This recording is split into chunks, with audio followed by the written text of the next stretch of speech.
How many times did you almost yourself? Didn't need a poo once. Did you do a wee? Did I do a wee? No, you didn't. That's pretty nuts. I didn't even do a wee. Yeah. Okay, well, here we are. I have now met up with Theo. Theo, how are you doing? I'm doing fantastic. Yes. So this is now how many weeks after we ran? You ran. Surely it's a month. It was 7th of July. It's got to be like a month. Oh my god. Yeah, man. Wow, I haven't ran since. Yeah, neither have I actually. We've both had we've had our own stories coming out of the back of those marathons. Thanks, man. Fly on it. But yeah, today we are just going to go through some Q&A questions that you guys have sent in and just talk about what it is like from someone who's run a few before, 7 now, which is nice. And you won 7? I've run 7, yeah. Really? 2 official, 5 not official. And the fifth and the fourth. Wait, I was gonna say, when did you run 7? Then I realised you did 5. 4, yeah. As you can tell, we aren't professional runners, but there might be a nice contrast of opinion and kind of perspective of someone who's run a few before and someone who's just run 1 with no training, which is stupid, I would actually say. Before we do get into the questions, how has the last month been? Because it has been about a month. Well, I 2 weeks ago, I was like, so I gave it 2 weeks off from the marathon. I was like, okay, it's been 2 weeks. Yeah. Time to get running. Yeah, that. Could you, at that point, could you walk properly? I walked fine, yeah.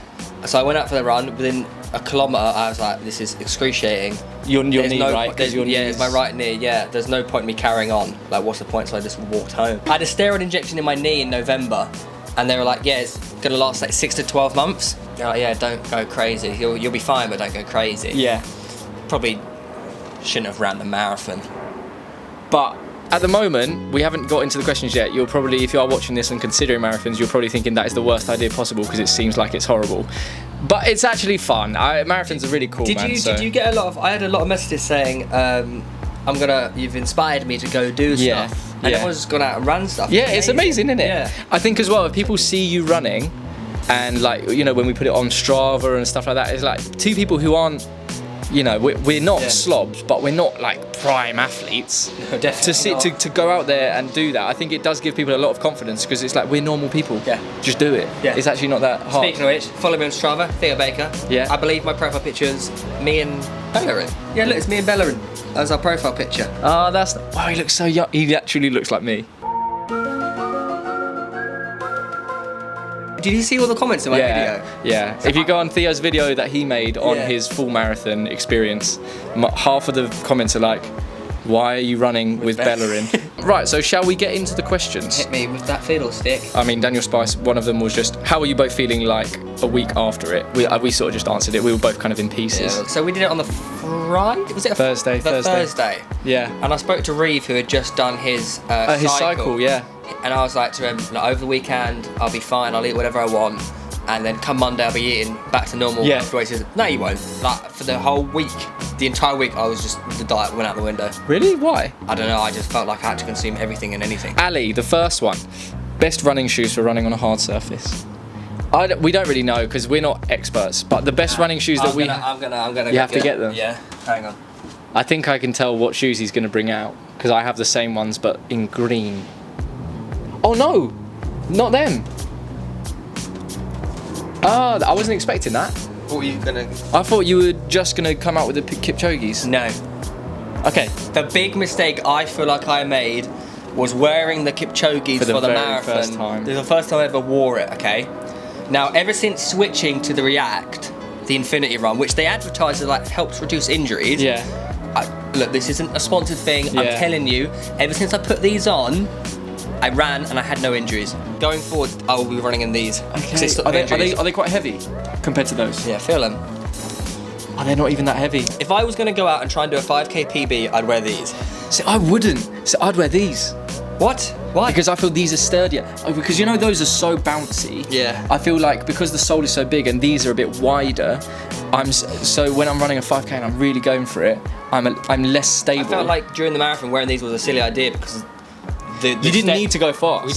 We couldn't go fast. Yeah. Do you know what I mean? Yeah. Like these are great, but they're meant for fast. Yeah. I don't want to slander Boost because I wear Boost every day as like an everyday shoe. Yeah. I can't run in Boost. I don't mind. So I'd run 5Ks in these Boosts, Really? but all my marathons that I've done in these Kipchoge's, and I've always felt so comfortable in them. What is the best diet for marathon running / training? Carb loading, yeah, carb loading is a thing. Aren't you meant to start like 2 weeks before as well? I personally don't know. I just feel like within the day or two before, and especially the day or two after, you just need to make sure you get enough food on board. I do feel that when it comes up to race day, that doing it the night before or the day before, making sure you eat for that, you have energy. Yeah. And especially during the race, it's so important. It was mad what we were putting into our bodies, you know. That is just not healthy. It's needed not it for the marathon. Exactly, yeah. It's not sustainable as like an actual diet. The gels every 7 miles. Yeah.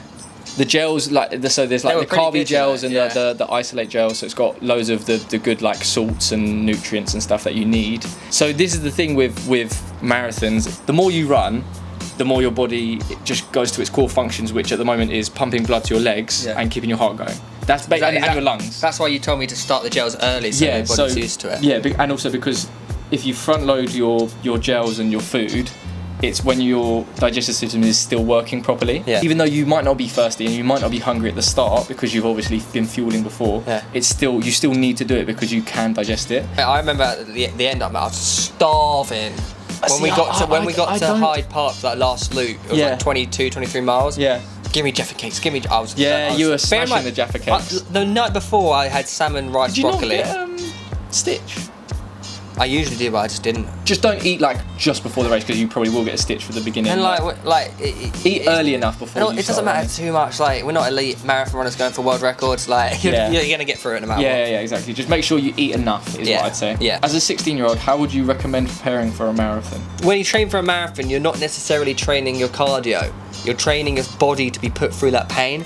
You're getting your, I say endurance, but your muscle. You need to get your muscles used to working for that long. Yeah. And your joints used to just doing the same motion for hours and hours. So, what was the furthest you ran before that? 10k.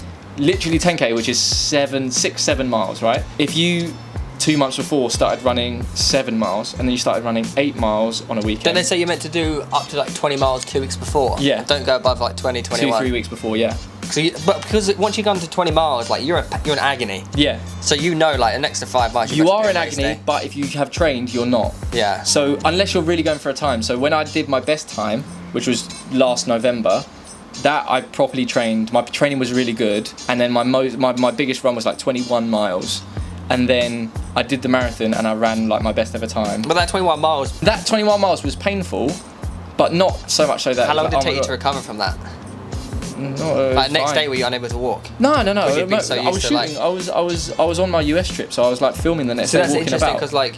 But because I was used to it, because I did an 18 mile the week before, and then the week before that I did a Whereas if I just went out and did a 21 miles, I would be in the same pain as I'm doing the marathon like days after. So I say the best way of training for it is obviously increasing the miles very slowly every week, just go up by a mile. Yeah. Think of your legs as like there's 1 mile, 2 mile, 3 miles. All you need to do is get up to say, by the time you hit the marathon, if you're up here and you're like, you've put 70 miles into or 100 miles into your legs, you'll be fine. Yeah. Ooh, what advice would you give for someone trying to up their distance from 10k? Well, I have absolutely no advice because I went from 10 to 42. Go from 10 to 12. Yeah, that's a nice compromise. Then 15. And don't try and go quicker. If anything, maybe try and go the same pace or go a little bit slower and just up the mileage. One of the reasons why I think I've stayed injury-free since before the marathon was last year all I was doing was going for 5k PBs. Yeah. And that's how I hurt myself. Whereas now I just go for time. Yeah. And just run at a good pace where I know I'm going to be able to sustain, do multiple runs a week rather than just burning out. Nice. Jamie asked, Theo, do you think you'll start running further distances now you've done I would like marathon? to, yeah. I want to start with like 15k's again. Yeah. 100%. Like I'm going to do, obviously I'm doing the marathon next year.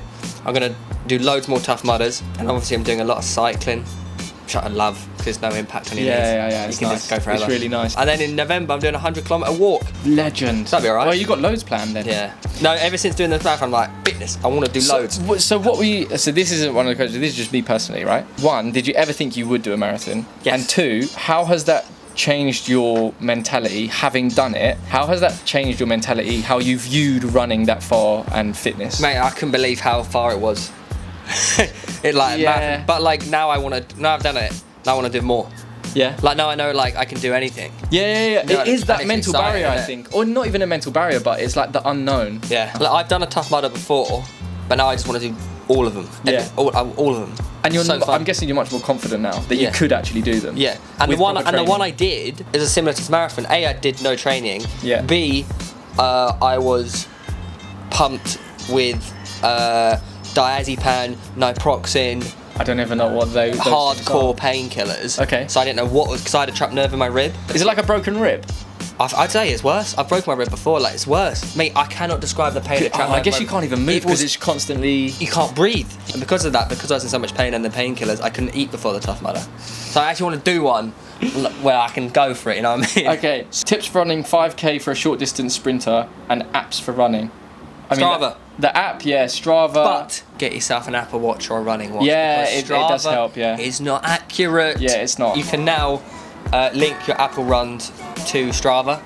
So I just record from my watch and then Yeah, that's what I do as well. to Strava. But for, I mean, running 5Ks and stuff, it is almost like a sprint, but it's just, again, I think with a lot of running, it's repetition, increasing either time or distance slowly but surely, and just keep on doing that. That's literally, I think, for 99% of running, that's it. Yeah. If you start running at like a 5:30 pace, the idea of a 5-minute pace seems really fast. Yeah. But then once you get down to a 5-minute pace, you think, how the hell am I going to run at 4:30? Yeah. But then you get to running 4:15, 4:30, so you think, why was I running so slow at 5:30? Just increment. Best way to improve your stamina. All the love from Bahrain. Oh my word. That's a long way. Over time, do it slowly. Yeah. not I think gonna also happen not just overnight. running for like fitness, sprinting sessions. I think doing like HIIT sessions But I think is good. cycling's really helped. For you? Because it improves your cardio Nice. without affecting your your joints. It's very injuries. soft on your joints. After yeah. not running for a month, all I've been doing is cycling. Yeah, It would be and interesting to see what running is going to be like. Yeah. Will And be- mixing up your runs as well. Like when I was running, I Short would aim ones, for like fartlek runs is what they're called. Like you look them up, fartlek, Fartlek. They're like kind of short burst sprinting runs with slower mileage as well. But I would do like two 5Ks a week and a 10K. Or 3 5Ks and set like just mix it up, Yeah, mate. mix it Go up, for different yeah. routes, whatnot. It's also more fun when you do that. Yeah. It's not just like long run again. Yeah. You know. When do you think you can start running again, Tims? Hopefully in the next few weeks, and you probably the same. I could probably start running now, but I'm too scared because of my knees. I've realised my body's not what it used to be. I actually have to look after it. He's still young. I'm old now, but you're still young. My body like is broken and I'm 24 years old. It's quite a sad story, really. You're 24. Yeah. Oh wow. Owen says, "What's the feeling like once you reached halfway?" I spoke to Theo about this before. That I think a lot of it is to do with the experience of not just I've been able to run this far and I can run a lot further. A lot of it is an experience of how you feel on the run. Like half marathons aren't a really big deal anymore. They used to be, but because I'm used to it, I'm used to what my body's going through, how I feel. So I'm used to the emotional journey you go on, journey. But you know what I mean, like the fluctuations of like mindset you get when you run. After the marathon, everything was just a blur. Really? But That night? No. Like thinking back to it, like right now, it all is a blur. But during it, you know exactly what's going on. Yeah. So I actually can't remember, but I would assume like I got halfway and I was like, oh my god, You're halfway. I've still got another 13 miles. Is that what it was? It like quite depressing? No, it was just trying to wrap my head like. Wrapping up, when you're in a marathon for the first time, you've never trained, you only ran 10K, wrapping your head around how long Was it 1 longer mile than you is. thought? Oh mate, it went on forever. Really? Forever. I could not believe how long a mile was. By the time I think you get to like 18 miles, 19 miles, it is like, fuck me, this is a really But then long... you do find different wind. Like, I wish someone recorded me when it was like, I think it was, I don't know, it was like mile 18, mile 90. You know when I went down to like a 5:30 pace? Yeah. You had a little spring in your step. Yeah, mate, I gave myself goosebumps. Just crossed mile 22. For that last, I think like kilometre and a half, I stretched my legs. I ran like a 5:30k and it felt amazing. Did you ever think you wouldn't do it at some point? No. You knew So you were going to do it? As in finish it or actually come start it? Finish it. Yeah, I was never going to not finish it. Yes, I love that. But mate, during that, you know when I was saying that I did that fast kilometre? Yeah. During that I was like, mate, I could just keep this pace up for the entire rest of 6-7 miles. But you know how quickly it changes? And I was like, this is Yeah. now. Oh. There are a few times near the end that I remember you sort of not stumbling. No, but like, so that was because your gait and your like stride had shortened so much. That's the one thing I noticed. Yeah. Even this for me is a bit of a struggle. Really? Like, I physically could not move my legs forward. That's why I just kept banging on that CBD cream. The CBD cream, yeah. Because it just numbed it. Did that help? Yeah, I can believe. I need to get some. How quick was it from when you rubbed it on? Instant. Really? Numbed everything. It's interesting Stop. how like, you know, at the beginning I had the pain in my ankle, knee, and groin. Yeah. And then like after 7 months, it just merged into everything, and it's quite nice that it does that. But isn't it all? Yeah. Isn't it also where that pain? It sounds horrible, but as in it's like a dull pain that is so constant and kind of everywhere that every step it's just the same. It's so just it the sort same. of It becomes your goes life. to the back of your mind. Yeah, you know what I mean? Like, what do you care more about? The time you took or how comfortable you felt by the end of the run? for the 5 marathons in 5, it was not about the time at all. It was just getting it done and hoping that by the end of it, I felt strong enough to do the next day. The 2 previous like official marathons I did, which was New York, like I wanted to do a good time, and I actually like trained to get a good time, and then I finished and I was like, okay, good. For you, it's the same. Didn't really matter about time. I didn't care about the time at all. But I do feel like for the Brighton one next year, you want to get a good time. I want to or a time that aim you for under 4 hours. Yeah. I don't know. Like I'll have to see if that's actually going to be possible with the how the training goes. No. So I'll train with you, and we can run because I've done. So my first one I did 3:35, which I wasn't. I was annoyed because I trained for a sub 3:30 because I wanted to get a sub 3:30. Whereas my second one I did last November, I was so used to it that I knew I was like, no, let's keep pushing. But you could have also, that could have also gone the wrong way. If you kept up that pace, you could have burned out. Of course, but I knew the pace I trained at was like to finish at a 3-hour marathon, and I ran a 3:15. So that was slower than what I trained for. You which ran is a 3:15 marathon. 3, 8, What kilometre 17, pace is that? 18. I'll get it up on my Strava. Wait, you're under sub 5. 4:35. That's outrageous. 4:40. Like you're running at 4:30. Like for me, like if I do a 5k, like 4:30 is pretty fast. That is fast. 4:30 is fast pace. It's all training. Yeah. Literally all training. Oh, this is my guy Sam. I hate running, never run more than 5 or 10k, but want to do a marathon. How can I enjoy it? Mate, so many of my friends, like one of my friends has started, he's like, I'm gonna get into running. And they try for like a week or 2, and then realise they just hate it. Some people just don't like it. When I go for 5k or 10k, I usually sit at a comfortable pace where I don't get the runner's high, and I just go normal and I can think. But then if I go for a PB, Yeah, like I did a 10k PB like a week or so before the marathon. Okay. That final 4k, like you hit this different level. It is. Like, it's true. It is. You completely zone out. Your body's just running, and you're just like. So I think what people, that runner's high is not like a euphoria type thing, but you do zone out. That's why I think. It's true of all exercise. Like it does give you kind of a release and like an escape. It's actually probably realistic. It's probably just flow state. Yeah. But you're a little bit more. It's like when I conscious swing of my it. rope. Yeah, you just. And then next thing you know, hours gone by. Yeah, genuinely. You find what suits you. Like if you like really pushing yourself and you like the feeling of, pushing your body, or for my longer runs, all I do is I stick in a podcast and I just run for an hour. But one thing I thought was quite interesting is that I went into the marathon, like, had loads of podcast music ready. I didn't put my headphones in until March 17. Yeah, I remember, yeah. And then something hit the wall, that's why I put them in. I was like, oh. Did you feel the wall? Yeah, because we stopped to look at the giraffe, and I was like, ooh. Yeah, that was really stupid. But it was a cool giraffe. It was a great giraffe. Regent's Park. Shout out Regent's Park. Yeah, and then the music did help me get. And then the last 2 miles, Josh and me here. Yeah, that's true. I'm telling you, that was so that's fun, why he man. got me through it. The last 2 miles was thanks to him. Yeah. He's a great hype man. He's a great hype man. The support we had on that final marathon, I say we. It was amazing. Theo had. And you were the support team as well. I just had my speaker in my little cart and I was just, that was fun. I loved that. Almost 10 miles. How are you feeling, Theo?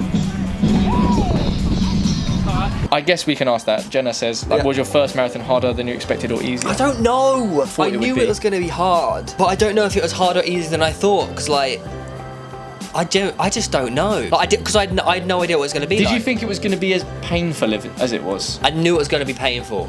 I knew. But marathon on Thursday. Yeah. And I was meant to go for a run on Saturday with my mate. Yeah. So you underestimated the length of how messed up I'd be. Yeah. I don't think I understood how long the marathon is. Okay. Like it's a really long way. It's actually a really long way. I'll say from just watching, you did it really well, and it didn't seem like you were overwhelmed. It was because as you said, you knew you were going to do it. Yeah, and I'm pretty good at adapting and doing it under pressure and whatnot. Yeah. But I said to myself before that realistically, I'm probably going to have to walk some of it. Yeah. And maybe it'll be too painful for me to run. But I didn't. Yeah. If you did train, it would be a little bit easier than you expect because you hear marathon and you're thinking, fuck, that's a really long way. I see people on TV pooing themselves on the side of the street and like people collapsing and all this sort of stuff. And I think there comes a lot of like mental baggage with that and a lot of like expectation. When realistically, if you just go at your own pace and you train properly for it, it is manageable. What I will say is though, like after that, following like 2 weeks on from that marathon, like I signed up to the Brighton 2021, but the thought of doing another marathon, knowing how long and how painful it is that oh my god, it's so daunting. I couldn't No, but if even you now train- thinking about doing another marathon, it's horrible. But I know if I train and like doing it with my friend in front of like the crowd, it'll be sick. When you're running and when you're training, it can be a little bit bleak because it's just you or maybe a friend, but it's like there's no water stations, there's no refuel stations, there's no portaloos, there's no crowd cheering you on. New York, both times I've run it, I've had podcasts in the whole time, right? Music and podcasts or whatever. I haven't really been able to hear anything for the whole thing because there's just people screaming. Amazing. Like the energy you get from the people there. Sounds amazing. That really It does. is, and the same with London as well. Surreal. My housemate went out to the London Marathon. Was it last year? Just with his mates. Yeah, Just my mate ran it. We went down and. Isn't it just so fun? Yeah, it was sick. Yeah. My biggest positive to say about marathons is that if you do one, like an official one, it is one of the best experiences you can do. Yeah. Running my first marathon within the next 5 weeks. What's the one tip you'd have? Try and mentally prepare yourself for how long it's going to be and how painful it is. You do not understand Sounds so how horrific. long and painful it is, Harrison. Like, it's going to be hell. Absolute hell. I know he's running a marathon. I saw it on his Insta. Oh really? Yeah, I know. But So you're not. This is gonna put him off. no. You just So have that's to, your one you have tip, to just prepare yourself. Prepare yourself for the most pain you'll ever be in your life. My tip would be take it seriously, which means train properly and prepare yourself. But if you train properly and you trust in your training, you'll be fine. That's the advice coming from an expert marathon runner. My advice was coming from Harrison, if you haven't trained, mate, just prepare yourself Yeah, because it is. physically and mentally. He Can be torture. did a marathon with no training. I have pretty much always trained when I've done it. So my mindset isn't as daunting as Theo's, which was, oh my god, why have I done this? This is quite painful. So painful. What time did you do it in? 4:36. That's not bad. How many times did you almost shit yourself? Didn't need a poo once. Did you do a wee? Did I do a wee? No, you didn't. That's pretty nuts. I didn't even do a wee. Yeah. How lethargic were you after? Was it as bad as after the 2 Copperberg, says Noah Hindley? I'm guessing that's a private joke. It's a waffling joke. On the podcast, we were talking about how since I think it was before the marathon, so I was really into fitness. Yeah. And I was like, you know what, guys? Like, I can notice when I've had like 1 Copperberg, I feel a little bit lethargic the next day. Is it important to tell a doctor before you run several marathons, or can you not tell them? 7 is too much. So then try and work out who the heck is. I think Eddie Izzard's an alien. He did 30 and 30. On day 29, he didn't run one. So on day 30, he had to do 2. See, that is insane. I actually think fitness-wise, I can see how he did it, but mechanically, I don't understand how his legs didn't body, break, yeah. how his body got through that is honestly he was doing mind-boggling. like 8-hour marathons, but No, like, but it's not the point. still, your legs will break. Yes. After I was doing slow marathons, and on the 4th day, halfway through, my knee blew up. Yeah. So yeah, that is our experienced marathon versus inexperienced marathon Q&A. Thank you for all the questions. Yeah, it's really good. It's nice to just see how differently or how similar we think about a few things. So when you start up a podcast? What do you think I should? I think you'd make a great podcast. Host. Yeah. Yeah, I would like to. Yeah. I've got a show that I want to do on my own YouTube, but I'll get you on. Oh, I am down. But there might be a show coming soon. Oi. Yeah, that is it. Thank you for all the questions. I hope we gave you some insight into what it's like, and hopefully encouraged you to maybe get out and run a little bit. Believe in yourself and you can achieve anything. Yeah, and don't forget to check out Theo and all his channel. Check out his video, by the way, on his running a marathon with no training. It's really good. Check out Theo's channel, check out his video, check out his waffling podcast. Yes. Is there any other shit? If you like FIFA, come to my gaming channel. Yeah, nice. I don't know if I should start getting. No, I won't. I don't need. He does Twitch. Follow Timbsy on Twitch. Oh yeah, follow me on Twitch. But yeah, thank you everyone. Don't forget to subscribe and stuff. More stuff coming soon, and we'll see you later. I'm trying to see if I look good in the camera or not. If I look fat. Well, this isn't. I was waiting for you to like sign off.